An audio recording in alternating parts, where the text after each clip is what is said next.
Assessores e assessoras e amantes dessa grande profissão que é o agente autônomo de investimentos, estou aqui mais uma vez para trazer conteúdo rico para você, só que dessa vez o conteúdo rico vai ser talvez muito mais rico. Por quê? Durante os vídeos que eu venho apresentando aqui no YouTube, em sua grande maioria vem muito insight, vem muita dica, eu te passo o que você deve fazer. Só que dessa vez eu quero usar a minha própria trajetória, a minha jornada do que eu fiz, do que eu faço e como eu cheguei até aqui. O nome dessa série vai ser Da Base ao Presente. Assim você vai conseguir acompanhar cada passo que eu dei. Como eu sempre falo, a profissão do assessor de investimentos não é de um dia para o outro. Não é como se eu tirasse a Ancora e já tenho que começar a trabalhar, já consigo começar a trabalhar. Tem toda uma trajetória aqui até onde você vai chegar, de objetivos que você imagina e tudo mais. Então por isso é que eu quero sair, te mostrar por onde eu passei, os escritórios, o que eu fiz durante a minha jornada, algumas coisas bem curiosas que você talvez ainda não sabe, mas você vai saber aqui comigo. Eu já fiz muita coisa hoje, acordei hoje umas 5 horas da manhã e agora eu quero que você acompanhe comigo durante esses 4 episódios o que eu faço, a minha rotina. Por exemplo, agora eu quero que você venha comigo para tomar um café e a gente vai conversando e batendo um papo.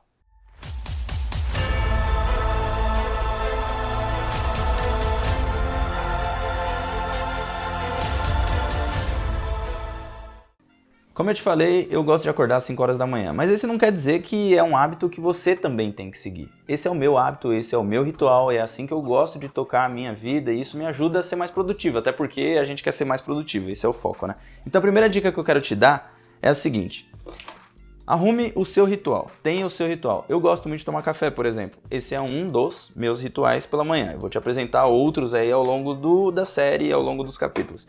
Então por isso é que eu digo pra você: tenha um ritual legal, bacana, que te faça se sentir bem, que faça você querer produzir durante o dia, seja acordar às 5, seja acordar às 4, às 3, não importa. O que importa é que você se sinta bem. O horário não é algo divino que tem que ser separado e você tem isso. Não, esquece. Faz algo que te faça sentir bem. Por exemplo, o cheiro do café pra mim é sensacional e me faz já achar que eu tô numa outra vibe, sabe? Então eu quero te mostrar como que eu comecei lá atrás, em 2011, lá na Valpires. Vou te mostrar daqui um pouquinho, a gente desce, vai dar um rolê e eu te mostro.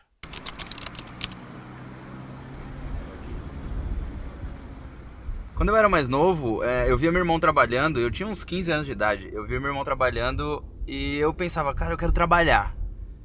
E eu ficava, eu quero trabalhar, eu devia ter, sei lá, uns 15 para 16 anos nessa época. E aí meu pai falava, calma filho, você não precisa trabalhar ainda, tá tranquilo, a gente vai achar alguma coisa interessante e tal. Mas eu queria trabalhar. Foi aí que ele me pagou um curso, eu entrei lá num curso de tecnologia, de computador, de hardware e montagem de computador. E eu achei que eu ia fazer robótica. Jamais imaginei que eu estaria trabalhando no mercado financeiro depois de um tempo. Mas meu pai, por um acaso também, que eu não venho de família alta renda, família afluente, nada disso. Por um acaso, um amigo do meu pai chamou ele para fazer um investimento, para investir em ações. E aí eu vi aquilo, fiquei encantado. E com 17 anos foi que meu pai conseguiu uma vaga para mim com esse amigo dele, que se tornou praticamente um mentor também para mim e me ajudou muito. Chamava a corretora Valpires na época. Ele trabalhava como um agente autônomo que o nome do escritório era Solid Invest. E eu ficava encantado de ver ele trabalhando, gostava muito. Comecei trabalhando como Bolsa Brasileira de Mercadorias. Inclusive uma curiosidade é que eu fiz uma vez uma licitação para o Corinthians, que não é o meu time do coração, mas eu fiz uma licitação e fiquei assim, felizaço por estar fazendo alguma coisa no mercado financeiro e também por trabalhar.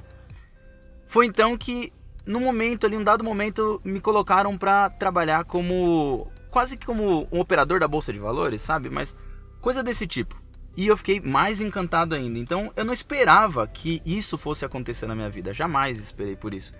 Mas foi um negócio que começou a me encantar e me fez imaginar o que eu poderia alcançar, que foi chegar onde eu cheguei até agora. Tô passando por aqui bem pertinho já da Valpires e eu passei por um lugar onde eu vinha num japonês que era R$ 20 o quilo. Bom, dá pra fazer a média aí de quanto que custa hoje, né? R$ 20 o quilo era um negócio assim absurdo na época, eu ainda achava caro porque eu ganhava R$ 500, né, no mês e que serviria para pagar também faculdade, já tinha que pagar alimentação e tudo isso. Mas eu gostava de vir porque era onde eu fazia network com as pessoas, né? Com algumas pessoas, por exemplo, do Itaú, alguns amigos e outras pessoas que eu não conhecia, e comecei a fazer mais amigos no mercado financeiro. E uma coisa que eu quero dar de dica pra você é: não cria concorrência com, é banco, é corretora, não tem que existir isso. Tem que ser uma coisa natural, onde o network faça parte de você, porque isso vai fazer com que lá na frente, a qualquer momento, você venha precisar dessas pessoas ou não, mas que tenham uma amizade saudável. E simples assim, o mercado financeiro precisa disso. Eu acabei falando R$20 o quilo, mas na verdade é R$20 o rodízio, para vocês entenderem o quão absurdo é. Ali naquele prédio que vocês estão vendo ali atrás, era onde ficava um dos escritórios da Valpyres, o escritório que eu trabalhava, a Brasilline, que depois virou Solid Invest. Mas antes de eu falar alguma coisa aqui do que aconteceu, como que era, eu quero te falar que eu estou de máscara, obviamente, porque nós estamos aqui, né, novos tempos, e eu preciso me cuidar e cuidar das pessoas também. Então, por isso, obviamente, eu e toda a equipe que está aqui estamos de máscara. Mas vamos lá. Quando eu estava na Valpyres, na Brasilline, eu tive alguns momentos que foram cômicos, outros nem tanto. Que o primeiro que eu quero falar é que na época eu podia fumar dentro do escritório, né? Hoje em dia, quase que na rua a gente já sente incomodado. Imagina isso. Todo mundo sentado operando, aquela sensação bolsa mesmo, né? Fumaça e o pessoal operando ali. E eu gostava muito desse ambiente, só que eu não trabalhava nesse ambiente especificamente. Foi aí que o Neiri, que era a pessoa responsável por mim ali dentro, era meu chefe, ele falou: Ricardo, cara, você gosta tanto? Vai lá, fica lá um pouquinho. E no horário do almoço eu ficava lá operando. O que era mais engraçado é que eu operei de forma ilegal, vamos dizer assim, né? Porque hoje você tem que ter Ancor para poder operar, para poder trabalhar. Na época eu não tinha Ancor, eu não sabia nem o que era IPCA direito, nem Selic. E eu comecei a operar ali na hora do almoço. Isso foi mágico para mim, porque eu passei por esse momento. Outro momento que eu passei também aqui foi a crise de 2008.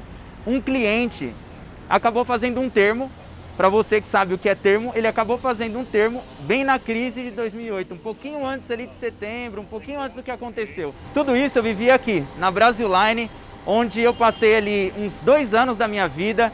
Mas depois que eu fui percebendo que eu queria crescer e que talvez aqui não seria o melhor lugar, não porque era ruim o ambiente, mas talvez porque eu queria crescer mais e aqui o Neiri não estava nessa vontade ainda de crescer tanto o escritório. E eu queria viver numa corretora, queria ver por dentro como que acontecia. Foi aí que eu fui para a TOV. E aqui na TOV foram 2 anos da minha vida, 2009 a 2011, onde eu passei momentos bons, que são os amigos que eu carreguei, meu network, e os momentos ruins, que foi, por exemplo, eu ter que almoçar na rua, que é uma história que infelizmente não tinha estrutura aqui e eu acabava tendo que comer a minha marmita aqui, sentado na calçada. Mas qual que é a lição que eu tirei disso e que eu quero passar para você? É que começo do mercado financeiro você tem que ter muita resiliência. Na verdade, o mercado financeiro inteiro precisa ter muita resiliência. Tem muita gente que está começando, ou muita gente que pensa: eu quero ser agente autônomo de investimentos. E não é simples assim. Você tem que passar a ter uma trajetória, ter uma jornada, você tem que ter longo prazo. Aqui, por exemplo, eu era estagiário, eu passei por CLT durante 2 anos.